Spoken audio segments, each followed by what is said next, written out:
Will Goldstein here again from thekingscourt.com. The subject of this video is a Christian perspective on the tree of life in the Zohar. So this is the second part of that series. So the first one is more on the origins of the tree of life and the biblical account of the tree of life. This is more from a Jewish Kabbalah Zohar perspective on the tree of life. So basically in the tree of life we're talking about the Ten Sefirot. So maybe what I'll do is I'll just show you a picture here at the beginning. There's a lot of scribbling in here and it's all backwards, but you might want to get a graph of the Ten Sefirot, okay, and that would help. And also whenever I'm doing this, it'll drive me crazy because I'm flipping it to you and it's backwards. So I'm going to go like this, and it really means when you're looking at it the other side. Okay, because everything's reversed in this video. So I'm going to start with so the origin of the Ten Sefirot really goes way back, and it didn't really just kind of like happen. It happened more over centuries. There are other people who are more scholars on this. I only know a limited amount. For example, you could go to somebody like Seekers of Unity or Esoterica and find out more of a historical account of the Zohar or the Tree of Life. I'm just giving a Christian perspective on it. But it goes, eventually over centuries developed. Some of the early people that it finally evolved into and that it is today would be like Isaac the Blind, from 13th century Provence, France, his son Azriel of Girona, and Spain, Barcelona, and eventually kind of emerged into the Castile area. So basically you're talking about the 13th century is where it really made its major manifestation in Europe, that part of Europe. So some of the early concepts that were involved in this trace back to Neoplatonism and Aristotelian emanation, and so basically though that's associated with the whole concept of emanation, taking back, for example, all the way to the Enneads of Plotinus and that flow of emanation from God. So these are basically powers and principles. They might be associated, the Ten Sefirot, with the sayings and the aspect of God spoke ex nihilo, spoke the creation into existence.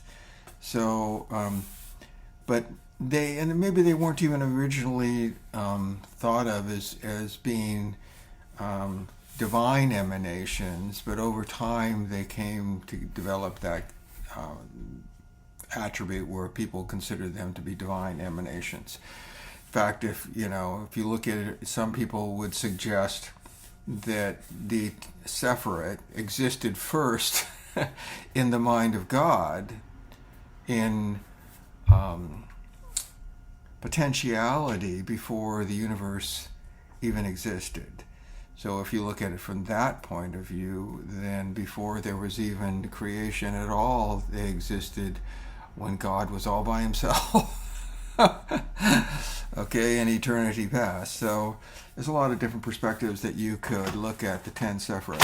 So when you're looking at the Ten Sefirot and the Tree of Life, it's sort of like a tree, and it's like a primordial atom. Some different things to think about. It's used in different ways. It could be used as a flow of creation of the universe, the Ten Sefirot. It could be used, the concept is a flow of energy from God to man. It could be used, the Ten Sefirot could be used as a map of consciousness. The Tree of Life is, the Ten Sefirot is sort of like the symbol of Kabbalah.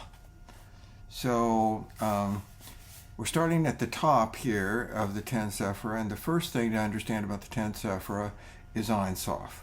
So Ein Sof is a term, it's not in the Bible, but it's a term, it's very closely related to Christian concepts of God the Father, who dwells in unapproachable life. So Ein Sof is beyond all. He's reason, will, the mind of God. I think of it as blazing, and I did another video on the God the Father and the Trinity, but just kind of this spirit, this mind existing in light, spirit. So basically, God the Father is a way that, in a Christian perspective, again, this is a Christian perspective on the Sefirot.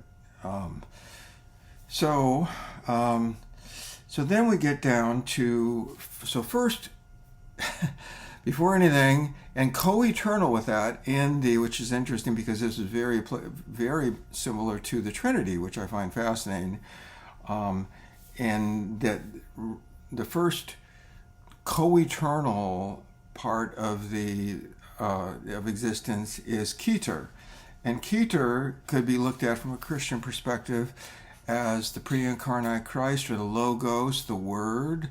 So in other words, it's the actuality or the potentiality of God the Father. So it's still co-eternal with God. So and then from that, and this is there's words associated with Keter: crown, compassion,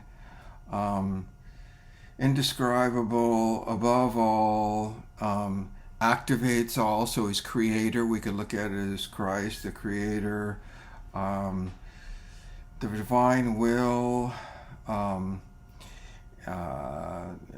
You could look at it from many different perspectives. But the first flow from Keter. So in other words, in Christianity, Christ is through Christ, or through the Logos. Okay, the universe was brought into being. So here I would say through Keter, same thing. And then from that is the beginning would be Chokmah. Okay, so Chokmah is wisdom, the point, the beginning, the first emanation. So in other words, it's the essence of Keter, which is co-eternal with God, and then you have the manifestation of that essence, which is his wisdom and his knowledge. Okay, so that would be the first flow. That's the beginning of the flow of creation. Okay, and then from that we need the Holy Spirit, right? So we in the Ten Sefirot, that would be equivalent to Bina, the Divine Mother. So, or like in panentheism, or world soul, from the pool of energy. If we're all divine sparks, well, we're all kind of plucked off the tree of that ocean of consciousness of life that exists, which is Bina. Okay, so we're associated with that. We had to come from somewhere, so we come from God. So Bina would be that aspect of God where we came from, that where our souls is part of that ocean of consciousness. So that would be Bina. Understanding, palace, womb are words that are associated with Bina. Contemplation. And then from Bina flows to Hesed. So Hesed is it's also called Gedula, and there's some other words: greatness, great, right arm. Abraham is associated with that. The main thing to think about with Hesed is love, kindness. Okay, so and the manifestation of that in the Torah is Abraham, and then from there flows over to Gevurah, which is Gevurah would be manifested by Isaac, and there's judgment. For example, Abraham took Isaac and was going to offer him up, so there was a just judgment. So that was a big part of his life. He was going to be sacrificed, so he was, judgment. And it's also, that side, din, is also called din, where they would say is the source of where evil comes from. Okay, and so the whole idea behind this Ten Sefirot, the Sephirah, is balancing, one of the primary ways of thinking of it is balancing love and justice. So God's perfect righteousness, and so you have his love and you have his justice, and Tiferet sort of stands as the male aspect and is sort of like the God figure of this, and it's balancing those two. And then that flow goes to Nesha, which is basically the right leg, and that's Moses, and endurance would be there, and prophecy, and eternity are some words, and mercy are associated with that prophecy, and they're all flowing down. The whole idea behind this is it's flowing down from the top. It's a river of life, or springs of living water. And then on the left side would be Had, which is Aaron is standing for that, which would be glory, God's glory. And so again, through prophecy and majesty. And so the whole idea is this flow of emanation, this river of life is flowing through all these concepts, and then they're finally going down, and what they're really producing is Yesod, which is righteousness. Okay? And when there's righteousness, there is light. So you can see where this is going. So it's like attributes of the divine, of the essence of the soul, and the state of the soul is a good way to look at this. So by flowing through all these different aspects, flowing down through these springs of living water, you can come up with a sort of like a estimation of the state of one's soul, at the degree of righteousness that a person is, which actually in illumination manifests itself in colors. And so that is sort of like a way of testing the state of your soul, is the colors that you might see in Kabbalah. So that's what they call them, the colors. So it's and as righteousness is perfected, then it flows into Shekinah. Now Shekinah is related back to the mother, the divine mother at the beginning of it.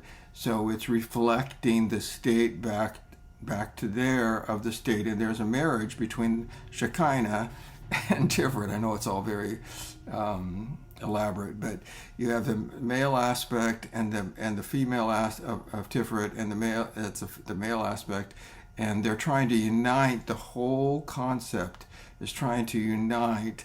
So in righteousness and with Shekinah and the flow of the light and illumination, which leads basically at the end of one's life, if that process is according to the Kabbalah, if that process takes place and they unite.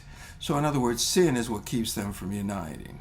So as long as, and that's why, and it's also God's relation to his love for his creation as opposed to his justice and his judgment of sinfulness. So it's a way of balancing all that, and the whole idea is that we're at the end to come up with as close as possible a righteous soul. Now, this isn't what gets somebody into heaven. Christ's death on the cross gets us into heaven.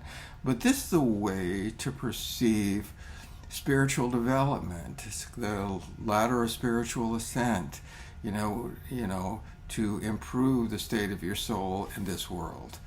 So, yeah, and then at the end of your life, supposedly, like for example in the Zohar, when Rabbi Shimon Bar Yochai dies, he connects, because of the state of his soul, the Shekinah connects and is there to take him to the upper world.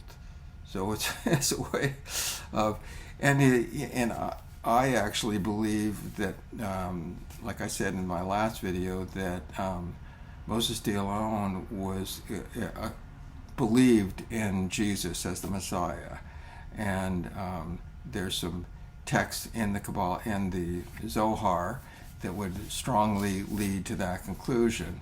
And so, and it's throughout different passages in the text. And so I hope this was meaningful to you as a Christian perspective on the Kabbalah.